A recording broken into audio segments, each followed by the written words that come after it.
So this next piece is a choral work, and it's by Lee Fisher.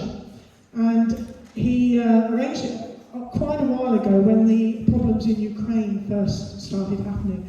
And he did this as a dedication to it. And we played it when it first sort of came out. And it was another piece that he released free of charge for fans.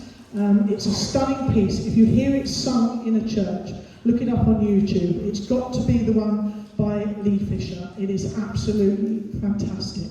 And it's go in peace, go in kindness, go in love, go in faith, leave the day behind us. So it's Lee Fisher's Go in Peace.